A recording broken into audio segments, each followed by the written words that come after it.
Jaya Radha Madhava Kunja Bihari.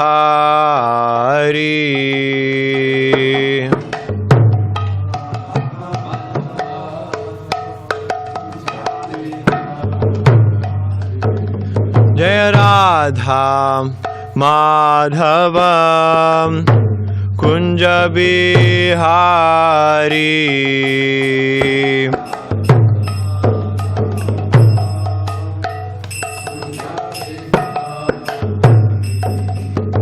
Gopijanam Vallabham Girivaradhari.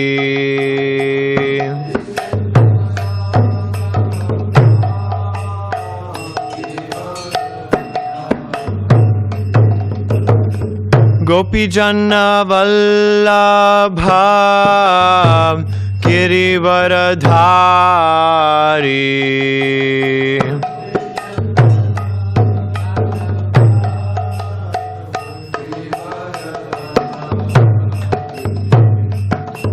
Yashodanandana Braja Janaranjana.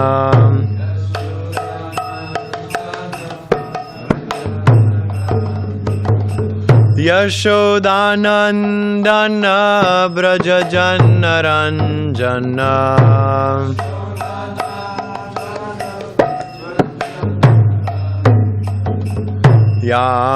Yamunatira Vanachari.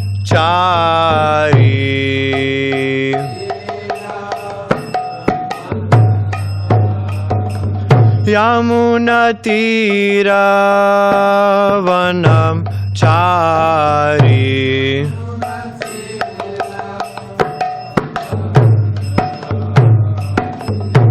Jaya Radha Madhava Kunja Bihari.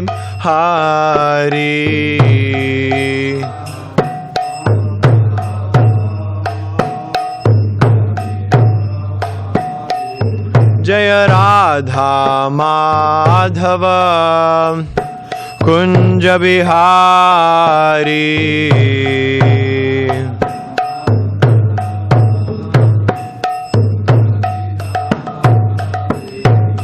Gopijana Vallabha Girivaradhari.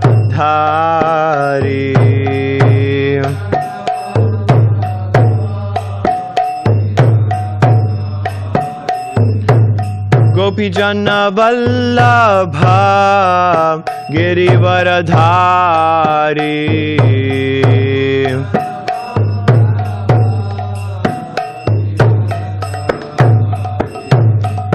Yashodanandana Braja Janaranjana.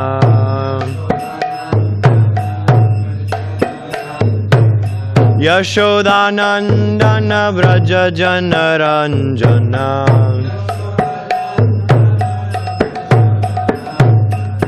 Yamunatira Vanachari.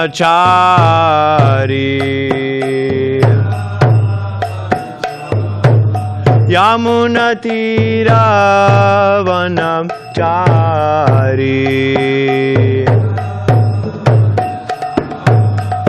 Jaya Radha Madhava Kunja Bihari.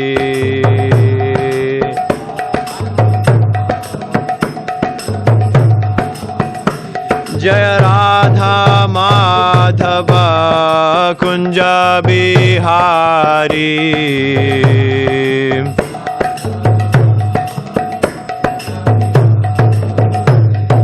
Gopijana Vallabha Girivaradhari.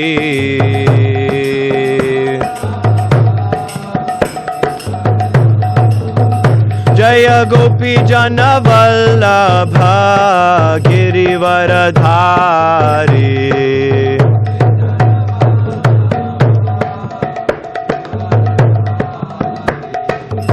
Yashodanandana Braja Janaranjana.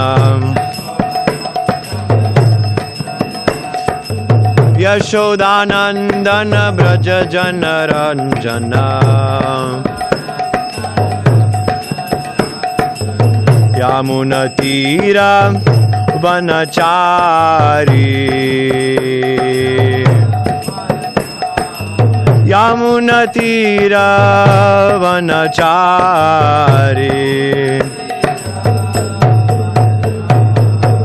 Jaya Radha Madhava Kunja Bihari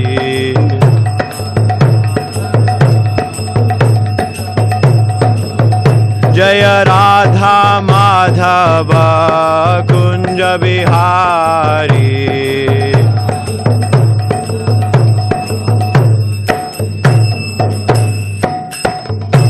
Jayam Vishnupad Paramahamsa Parivrajagacharya Ashodhara Shatashri Srimad His Divine Grace Srila A.C. Bhaktivedanta Swami Prabhupada Ki Jai Anantakoti Vaishnava Vrinda Ki Jai Grantharaj Srimad Bhagavatam Ki Jai Samaveta Bhaktivinoda Ki Jai All glories to the assembled devotees Hare Krishna All glories to the assembled devotees Hare Krishna All glories to the assembled devotees Hare Krishna All glories to Shri Shri Guru and Shri Gauranga All glories to Srila Prabhupada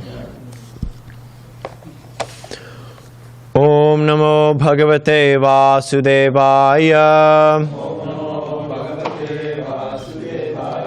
Om Namo Bhagavate Vasudevaya Om Namo Bhagavate Vasudevaya We are reading from Srimad Bhagavatam, Canto 6, Chapter 3, text number 13. Here's Yo Namabhir Vachi Janam Nijayam Bhadnati Tantram Iva Damabhir Gaha Yasmai Balim Ta Ime Namakarma Nibandha Badhash Chakita Vahanti Yo Namabhir Vachi Janam Nijayam Badnati Tantramiva Damabhirgaha Yasmai Balimta Ime Nama Karma Nibandha Badhash Chakita Vahanti Yo Namabhir Vachi Janam Nijayam Bhatnati Tandramiva Damabhirgaha Yasmai Balimta Ime Nama Karma Nibandha Badhash Chakita Vahanti Yo Namabhir Vachi Janam Nijayam Bhatnati Tandramiva Damabhirgaha Yasmai Balimta Ime Nama Karma Nibandha Badhash Chakita Vahanti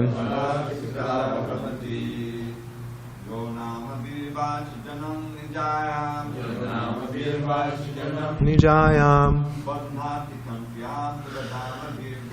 Badnati Tantramiva Damabhirgaha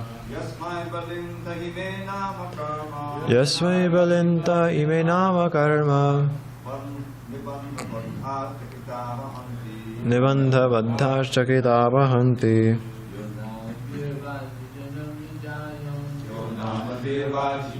Nijayam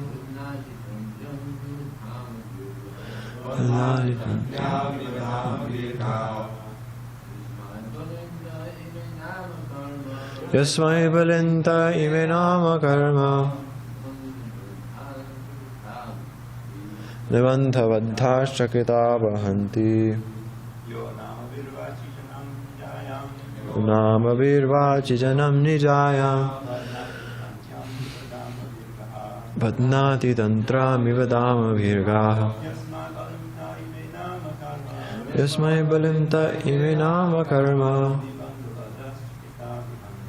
Nandavadhashchakita vahanti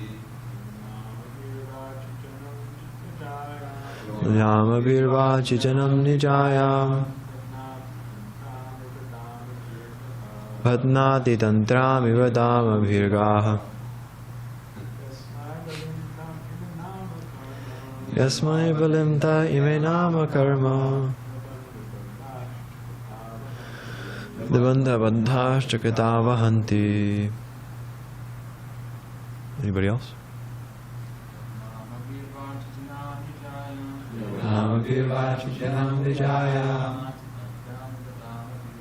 Padnati tantra vivadama virga Yasmai balimta imenama karma Devandha bandhashchakita vahanti. Mukunda? Anybody on Zoom? Okay. Yaha, he who. Namabihi, by different names. Vachi, to the Vedic language. Janam, all people. Nijayam, which has emanated from himself. Badnati, binds. Tantram, to a rope.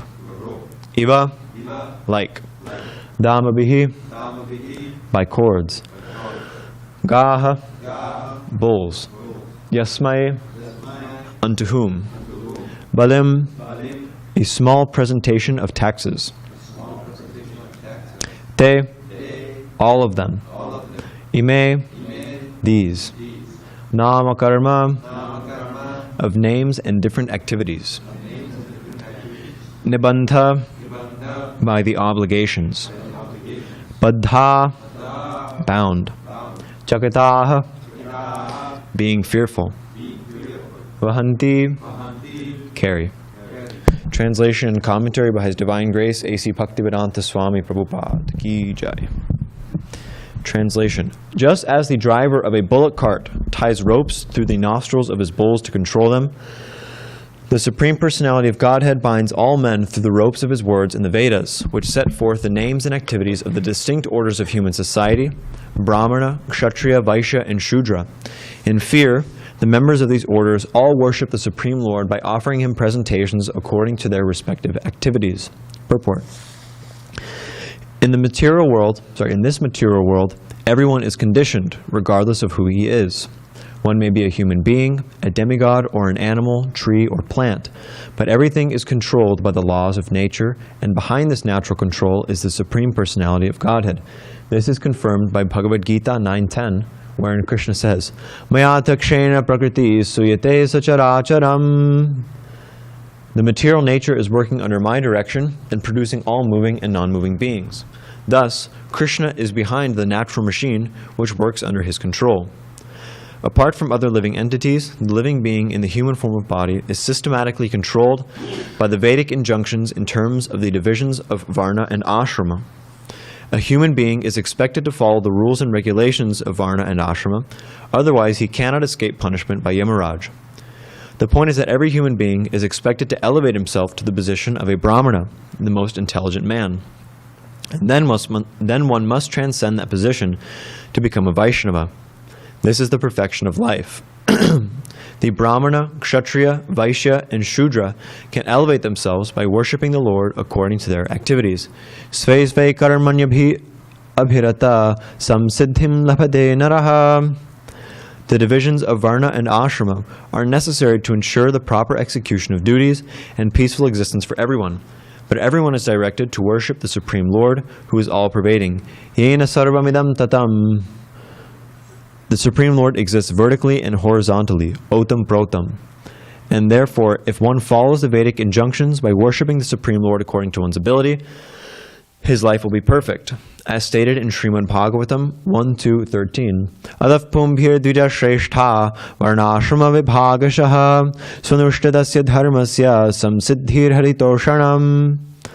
O best among the twice-born, it is therefore concluded that the highest perfection one can achieve by discharging his prescribed duties, dharma, according to caste divisions and orders of life, is to please Lord Hari. The varṇāśrama institution offers the perfect process for making one eligible to return back home, back to Godhead, because the aim of every varna and āśrama is to please the Supreme Lord. One can please the Lord under the direction of a bona fide spiritual master, and if one does so, his life is perfect. The Supreme Lord is worshipable, and everyone worships Him directly or indirectly. Those who worship Him directly get the results of liberation quickly. Those who worship Him directly get the results of liberation quickly, whereas the liberation of those who serve Him indirectly is delayed. The words nama bhirvachi are very important. In the varṇāśrama institution, there are different names: Brahmana, Kshatriya, Vaishya, Shudra, Brahmachari, Grihastha, Vanaprastha, and Sannyasi. The Vak, or Vedic injunctions, give directions for all these divisions. Everyone is expected to offer obeisances to the Supreme Lord and perform duties as indicated in the Vedas. Om Ajnanatimidandasya Jnananjana Shalakaya Chakshurunmilitam Yena Tasmai Shri Gurave Namaha Nama Shreshtam Manamapi Shachiputramatra Swarupam Rupam Tasyagrajam Urupurim Mathurim Goshtavatim Radha Kundam Girivaramaho Radhika Madhavasham Prapto Yasya Pratita Kripaya Shri Gurum Tam Natosmi Vandeham Shri Guru Shri Yutapadakamalam Shri Gurun Vaishnavamsha Shri Rupam Sagrajatam Sahagana Raghunathan Vitam Tam Sajivam Sadvaitam Sabadutam Parijana Sahitam Krishna Chaitanya Devam Shri Radha Krishna Padan Sahagana Lalita Shri Vishakan Vitamsha Nama Om Vishnu Padaya Krishna Pristhaya Bhutale Srimate Bhakti Vedanta Swaminiti Namine Namaste Saraswate Deve Gauravani Pracharine Nirvishesha Shunyavadi Paschatya Deshatarine Jai Shri Krishna Chaitanya Prabhu Nityananda Shri Advaita Gadadhara Shri Vasadi Gaura Bhakta Vrinda Hare Krishna, Krishna Krishna, Hare Hare, Hare Rama, Rama Rama, Hare Hare. So this verse is speaking about varṇāśrama, dharma, which came up in a previous verse in the last chapter a couple of weeks ago, which I happen to speak on as well. So I will likely repeat some of the points that I gave in that class anyway. But yeah. So the first point that Prabhupada's mentioning here in the purport, or one of the first points, is that Krishna is the controller of everything. And it was mentioned in the, or this verse was quoted in the last purport. Prabhupada quotes, Yata kanta patha sutra ota protah chasastitaha evam vishnavidam vishvam otam protam chasamstitam. So it's stated that Krishna, he pervades this universe both vertically and horizontally, which means he's everywhere. Krishna's energy, Krishna's influence is pervading this entire universe. And Srila Madhvacharya explains that the words otam protam, this is from the previous purport, Srila Madhvacharya explains that the words otam protam refer to the cause of all causes. So Krishna has caused this universe, and so in turn, he's the controller, he's the possessor. Everything belongs to him. And Srila Bhaktivinoda Thakur, in his Dashamula Tattva, he explains, Amnaya praha tattvam harimiha paramam sarvashaktim. So, Amnaya praha tattvam, the Vedas, Amnaya praha tattvam, they speak the truth. And this truth is that harimiha paramam, that Krishna, Hari, is the paramam, he's the topmost, he's the highest, he's the supreme. And sarvashaktim, he's the possessor of all, he's sarvashaktiman, he's the possessor of all shaktis, of all kinds of energies. And speaking of Madhvacharya, Madhvacharya often, he coined this kind of term, Hari Sarvottama, is a very common phrase in the Madhva Sampradaya. Hari Sarvottama, that Hari is Sarva Uttama, he's above everyone. And then they also say, Vayu, they say Hari Sarvotama, Vayu Jivotama. And then they say Madhvacharya is the greatest of all jivas. So, and then Prabhupada quotes this verse, Mayadhikshena Prakriti Suyate Sacharatram. So this is confirmation of this point in Bhagavad Gita, that this material nature, the whole material world, is working under Krishna's direction.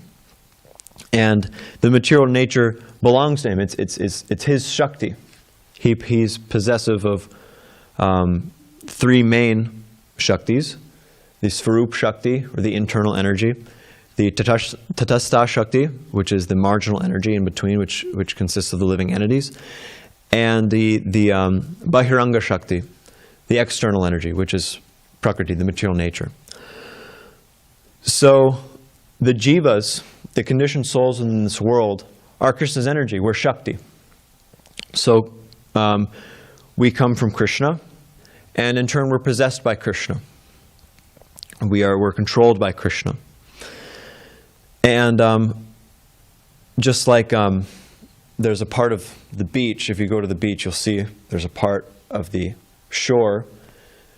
There's the water, there's the water, and then you have the sand. But then there's this middle part, which is always kind of wet, because the water is sometimes covering it, sometimes not covering it. What's the word? It's marginal, but I was going to say, you can say it's liable to be, not liable, but anyway, sometimes it's covered, sometimes it's uncovered. So the jivas, in a similar way, sometimes they're covered and sometimes they're uncovered. And Bhaktivinoda Thakur further, later in this verse, the Dashamula Tattva, the 10 core principles of Chaitanya Mahaprabhu's philosophy, he states, excuse me, Tad binam shamsha jivan prakriti kavalitam tad vimuktang shabhavat. So there's the jivas are Krishna's separated parts, tad binam shamsha jivan, and there's two types. There's prakriti kavalitam, which is jivas which are covered by the material energy, and then there's tad vimuktam, which is jivas which are not covered by the material energy. And so the terms which are used is nitya baddha and nitya siddha. So the nitya siddha jivas are always with Krishna. And there's also some jivas which aren't necessarily nitya siddha, but they're siddha. It means they're with Krishna, they're in the spiritual world. And then there's nitya baddha, which is the category we fall into, most of us, in the material world, is that we're practically eternally conditioned. Baddha means bound. It comes up in this verse actually, badnati, this word baddha. So nitya baddha means eternally bound. Of course, the idea is not that we're eternally bound, but practically, the idea is that we've been in this material world for so long, rotating for so long, that it's practically eternal. We can't trace out the beginning of our bondage in the material world. So the nitya baddha jivas, they've turned away from Krishna.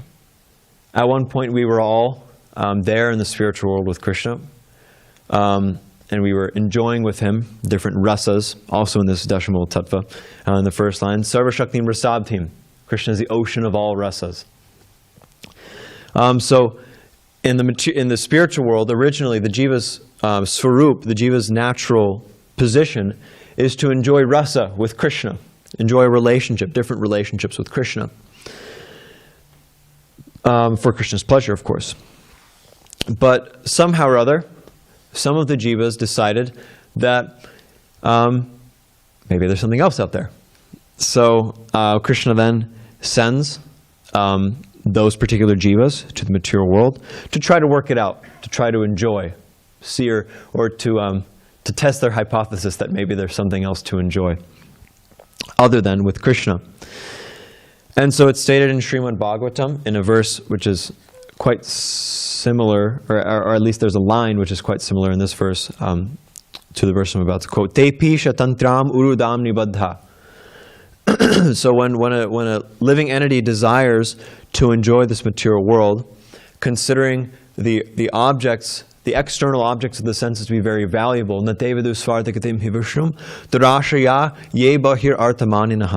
So when one considers those things which are bahir, which are external, when one considers them to be artha, or valuable, then tepisha tantram urudamni baddha. Then one becomes bound within this material world by the ropes, tantram, of fruitive activities, which are made of very strong cords. So in this state of bondage in the material world, the jiva is rotating again and again and again through different species of life, sometimes going up, sometimes going down. In one of Bhaktivinoda Thakur's songs, he says, Deva Danava Manava Pashu Patanga Kita Hoye Sharge Narake Bhutale Firi Anitya Asha Loye.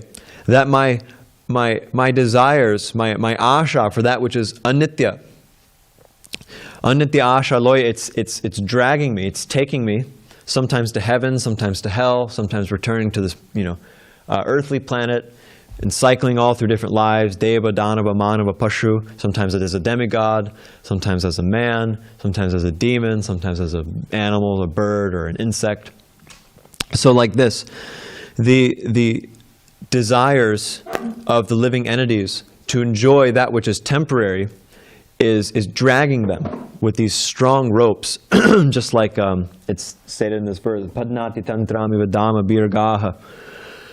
That just like a bull, he has a ring in his nose, and he's being this very, very powerful bull, could very easily overcome,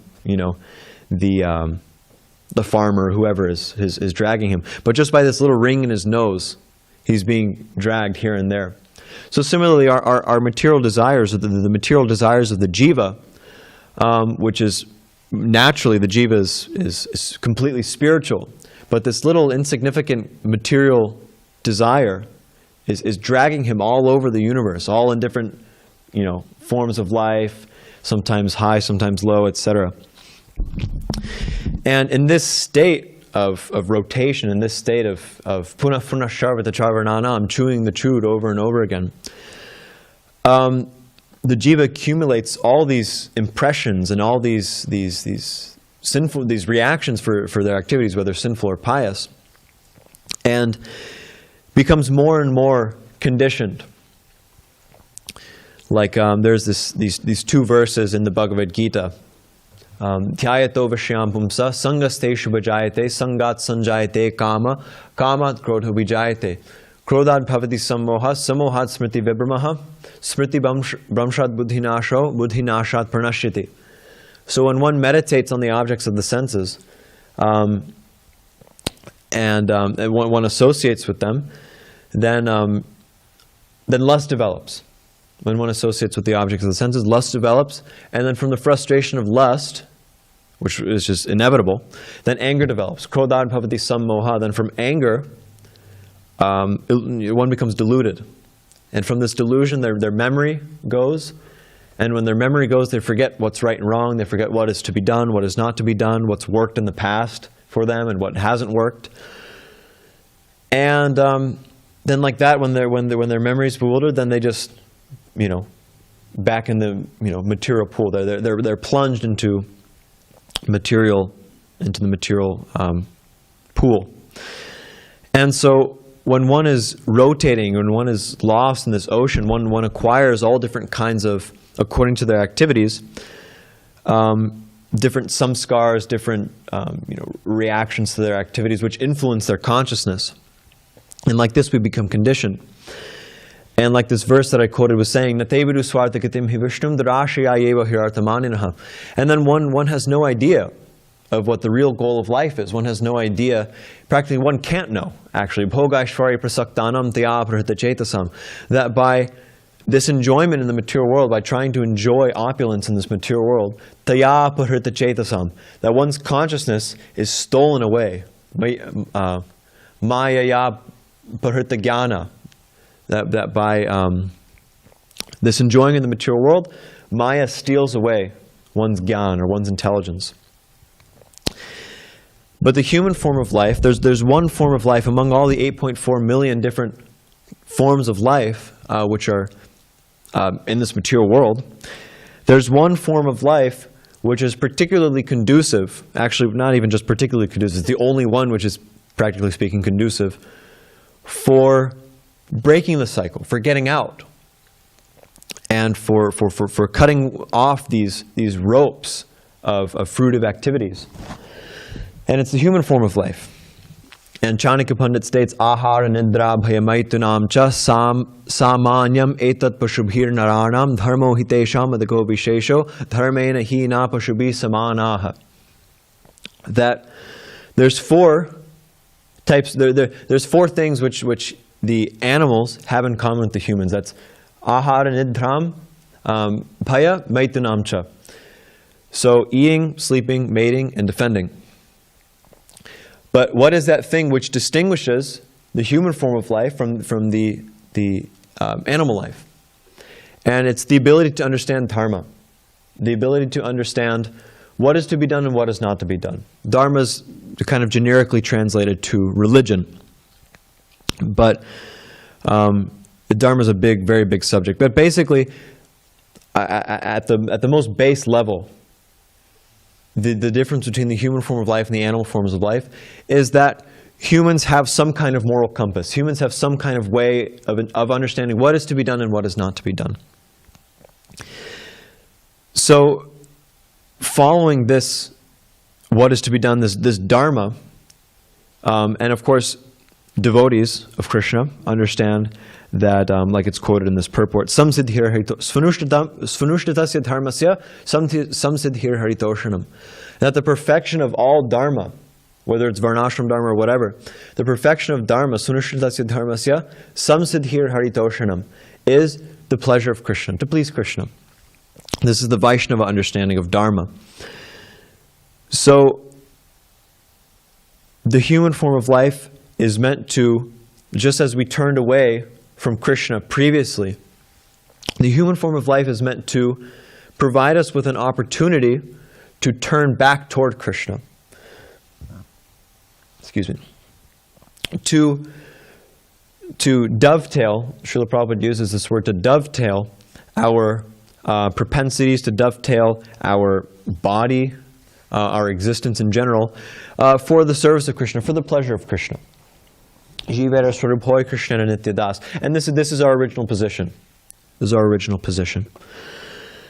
And so, but because we're very attached to the mind and body and our ahankar, our false ego,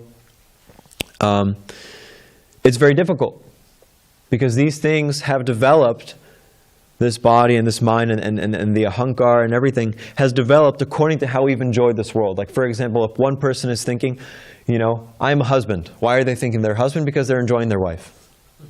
Or one person is thinking, I'm a father. Why? Because they're enjoying their children. Or they're thinking, I'm this or I'm that. According to the ways that people have enjoyed this world, they develop identification with it. And because this identification, they associate this identification with some kind of pleasure or enjoyment, it's very difficult to give up. It's very difficult. They're thinking, this is me. This is who I am. And so therefore Krishna says, okay, fine. You have some idea of who you are, some identification, some ahankar, some propensities which you acquired based on your material activities, fine. Chaturvarṇyam guna karma vibhagashaha. That according to your guna and karma, these four divisions of human society have arisen, or have come from me. Namely Brahmanas, Kshatriyas, Vaishyas, and Shudras.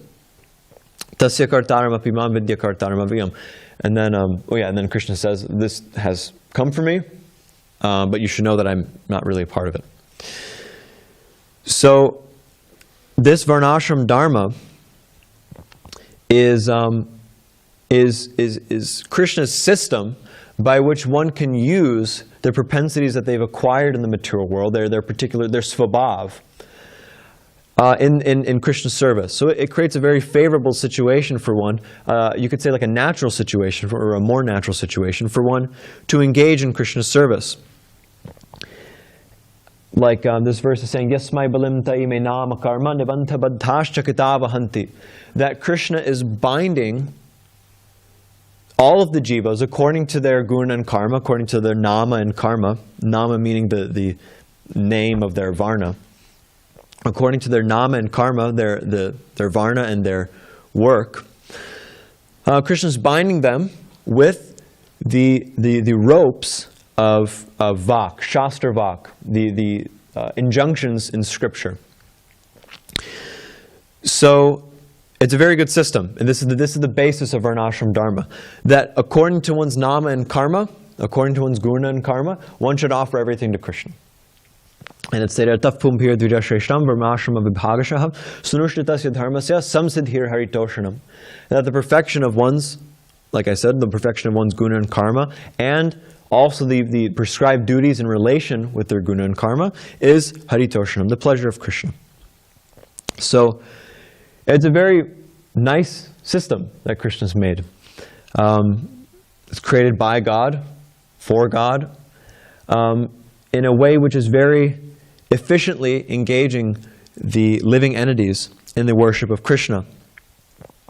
And actually, even on a material level, even karmis, and we're not like I'm talking about like very like Paka, Vedic, karma kandi, karma kandis, not like because conventionally we use the word karmis for like non-devotees, but karmis talking about those who are very immersed in karma kanda.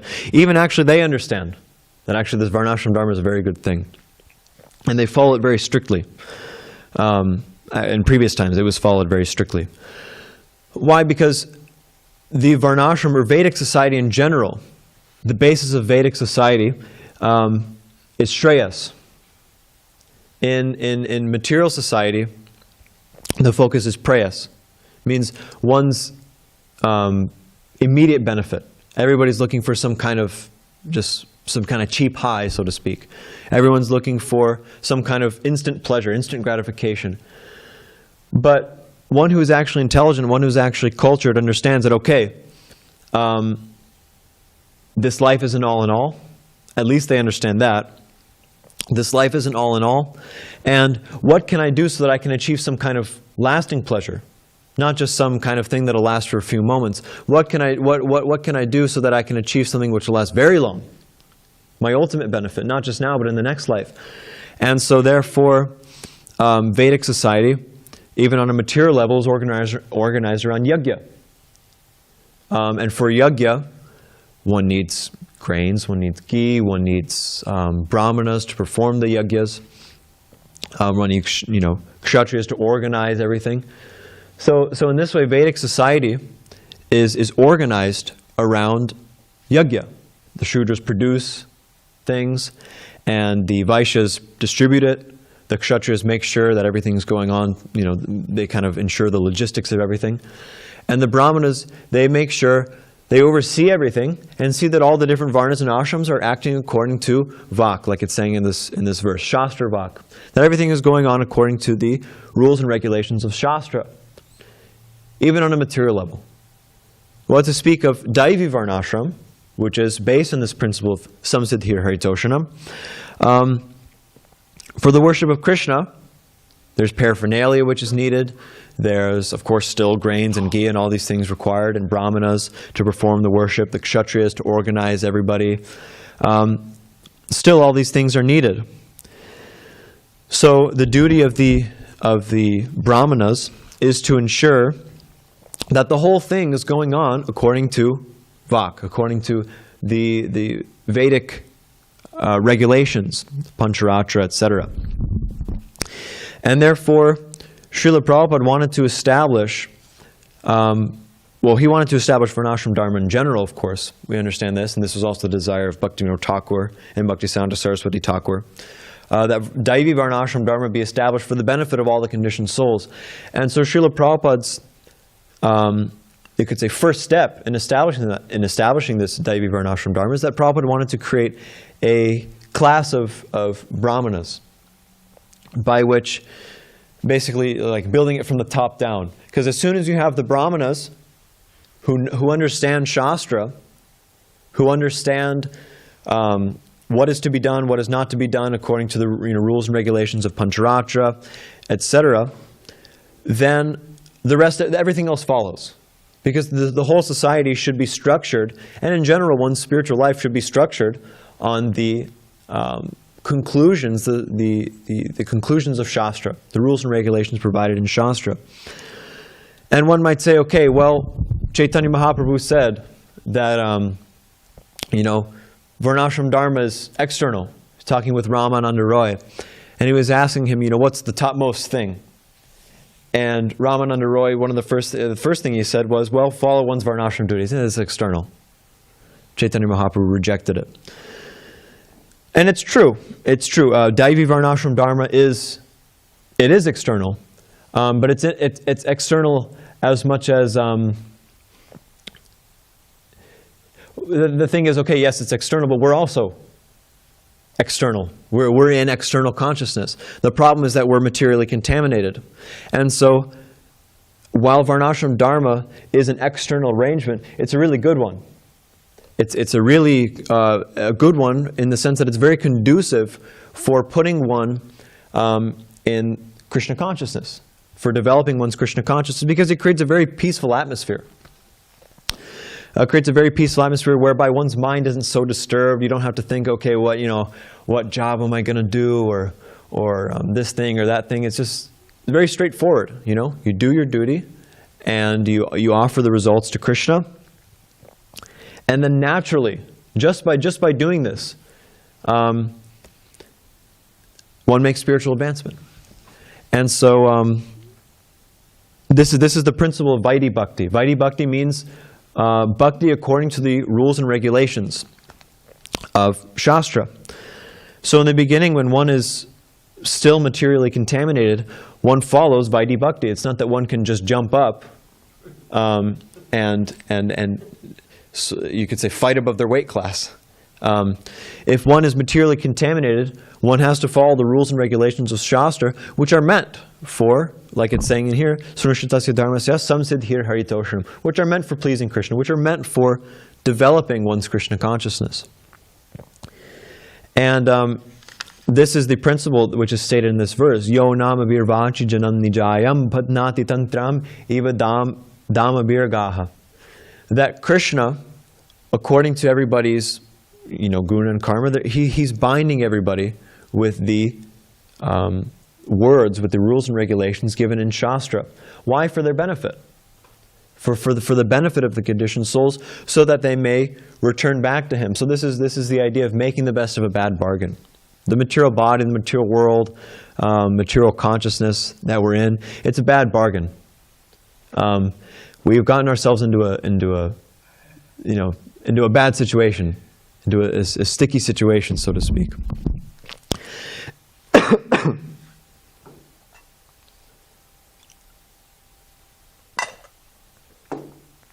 So, this principle of Vaidhi Bhakti, of following the rules and regulations of Bhakti, is meant to engage this body. Really, this body is useless.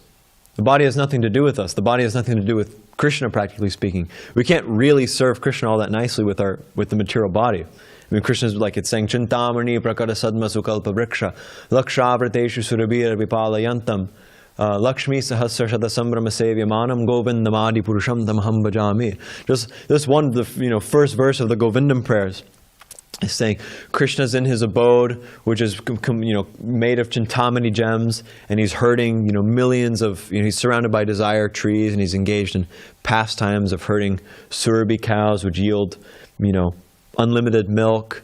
And he's served with awe and reverence by all kinds of Lakshmis and Gopis, etc. So Krishna's enjoying like anything. Krishna doesn't need whatever, like this term in the Yasmai Balim, a small presentation of taxes, practically is what we're offering Krishna. Just a little thing, whatever we can do.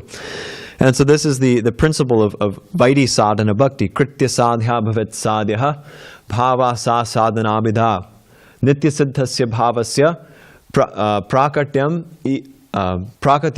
hridi sadhyata. That one should kriti sadhya. One uses their senses, their material senses, and engages them in the service of Krishna.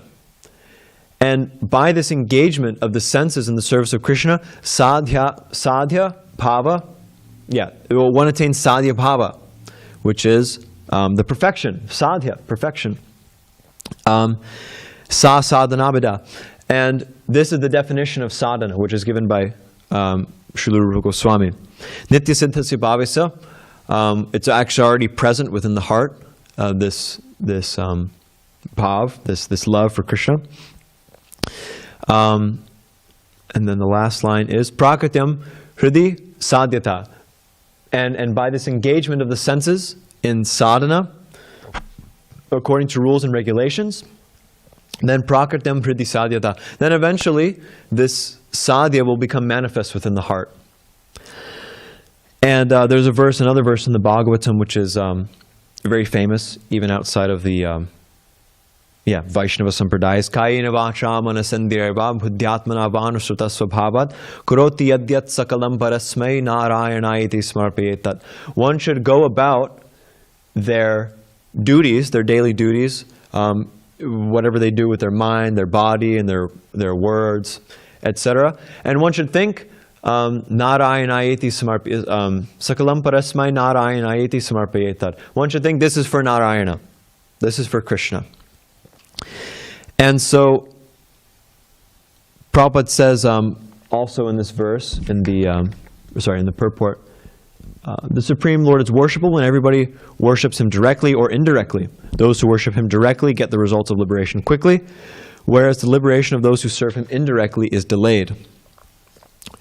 So, if one wants to achieve liberation from the cycle of birth and death, then one has to worship Krishna according to the rules and regulations of Shastra. And when one does this, when one is offering the result of their activities and their whole existence to Krishna, their senses and everything, then one achieves the results of liberation very quickly. If one is sincere and when one doesn't, and if one does their best to avoid offenses, and one is very sincere in their practice of Krishna consciousness, then Srila Rupa Goswami says, Iha yasa harer dasye karmana manasagira nikila shrapya dharma, what is it? Jivan mukta sa uchite. That even if one's not perfect, even if one's not completely perfect, if they're constantly engaged in Krishna consciousness, in the association of devotees, then actually they should be understood to be liberated already, even in this life. Jivan mukta. And so Prabhupada gives the example of like a mango. You have a mango. He asks, what's the difference between a ripe mango and an unripe mango? The difference is time. It's the same thing. A mango's a mango. The only thing which is separating them is time. And what is the process by which an unripe mango becomes a ripe mango? It has to stay connected to the tree, to the nutrients which are coming through the tree. And so if one can stay connected to Shastra Vak, to the words of Shastra, according to their nama and according to their karma, then one practically is already liberated. And this is the practice of Vaidhi Bhakti. And gradually it becomes imbued with bhav. It becomes imbued with transcendental emotion. Kriti sadhya bhavet sadhya bhav. Kriti sadhya bhavet sadhya bhava. If one performs kriti sadhya, then eventually bhavet sadhya bhava. One achieves their practice of sadhana becomes imbued with transcendental emotion. They start feeling for Krishna. They start really just like, it's like fake it till you make it. Maybe you don't really, like they say, like with confidence, you fake it till you make it. If you're not confident, just act confident. And then eventually you'll actually start feeling confident. You'll actually imbibe that. So it's the same thing in the practice of sadhana bhakti. That, maybe you don't feel anything, or maybe you're not having some transcendental experience, but you do it out of duty. You do it, I made a vow to my spiritual master that I'm going to chant 16 rounds every day. And so you do it. and you do it and you try hard to avoid offenses and you be sincere, and eventually this bhav will come. And what is this bhav? Bhava samanvitaha. Aham sarvasya prabhavo matta sarvam pavartate iti matva bhajante ma buddha bhava samanvitaha. One who has knowledge, intelligence that Krishna is the Supreme Lord. They worship Him with all of their hearts, with love. This is the perfection of sadhana bhakti, of following the rules and regulations of Shastras, that one develops love. And when one develops this love, then one achieves the next stage of bhakti, which is raganuga bhakti, or rag marg. So Vaidhi marg, Vaidhi sadhana, which is executed in the conditioned stage, becomes rag marg, which is characterized by lobha. Lobha means greed. Vaidhi bhakti is characterized by vidhi, or regulation. So at this point, rag marg, this is the perfectional stage. Well, it may not be the perfectional stage, but at least when one achieves this, then their advancement is practically instant, it's very quick. And so it's characterized by lobha. And so this is present. We can see this in the example of the Vrajvasis. The Vrajvasis, they have lobha. They have a greed for certain, natural, spontaneous greed, desire for serving Krishna. Like, for example, Mother Yashoda. Nobody has to tell, Mother Yashoda to love Krishna. Mother Yashoda, there's no rules and regulations in Goloka Vrindavan. Nobody's saying, okay, we have to, follow this or follow that. Like the gopis, they wanted to put the dust of their lotus feet on Krishna's head in order to cure his headache. You can't imitate that, because they're on this level where they know nothing else but loving Krishna. They know nothing else. This is their only meditation, their only consciousness, is that I love Krishna and I want to please Krishna. And they're actually there. They've actually reached that stage. And so Srila Rupa Goswami in the Bhakti Rasamrita Sindhu says, Seva sadhaka rupena, siddha rupena, chatarhi. That on this path of devotional service, particularly in the Rag Marg, then one follows in the footsteps of a particular Vrajvasi, of a particular devotee in Vrindavan, not in the sense that they imitate them, but they follow in their example.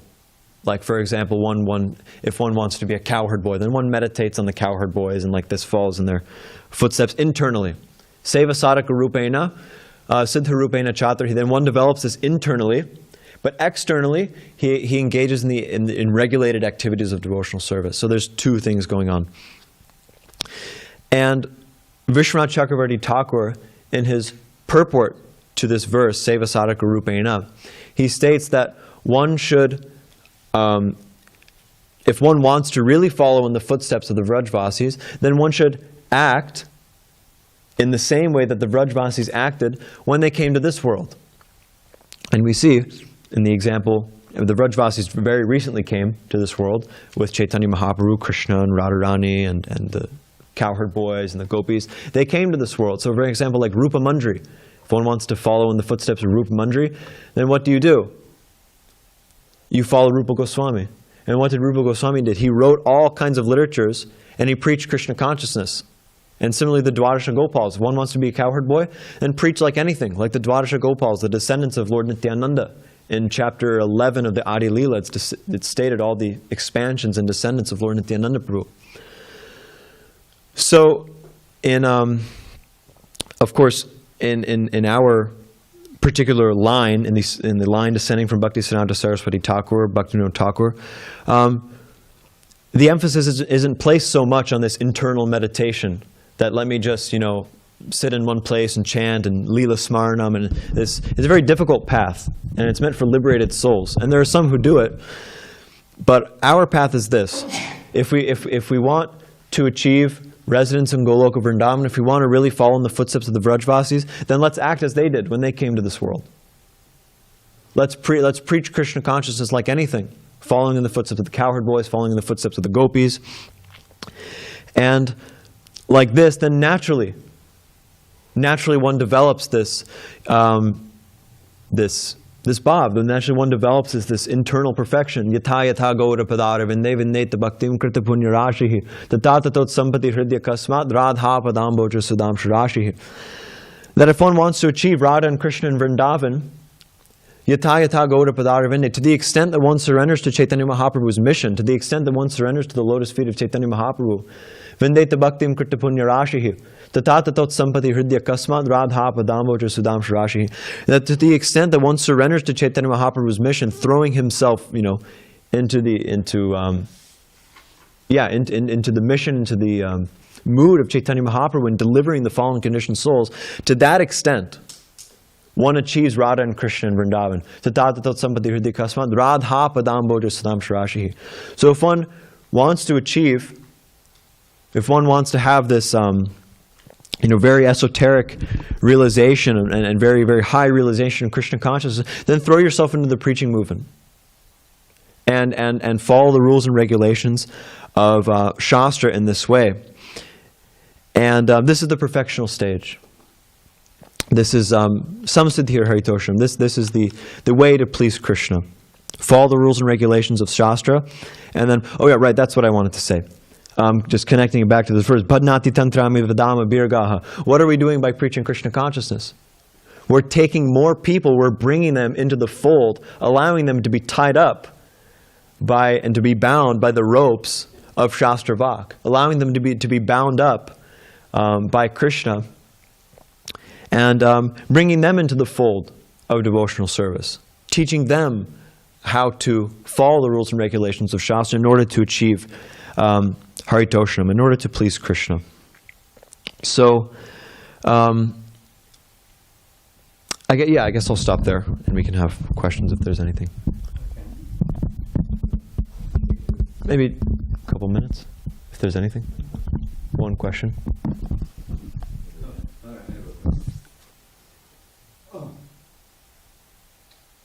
So, this verse is, and as you explained in detail, describing the varṇāśrama system and how there's these rules, and if one follows according to his varna or his ashram, then he pleases Krishna. Mm-hmm. And this is created by Krishna, as he says in the Bhagavad Gita system. Jamil seems to be a real example of someone who didn't do that. Mm. He wasn't fulfilling his whole life there, the duties of the Brahman. He left that system, and yet he achieved perfection. So this chanting of the holy name seems to be counter to this, this idea of follow, but they didn't follow. Mm-hmm. So that's maybe why the Yamadutas were so confused, because So there's a whole dimension to this thing that's not exactly varṇāśrama.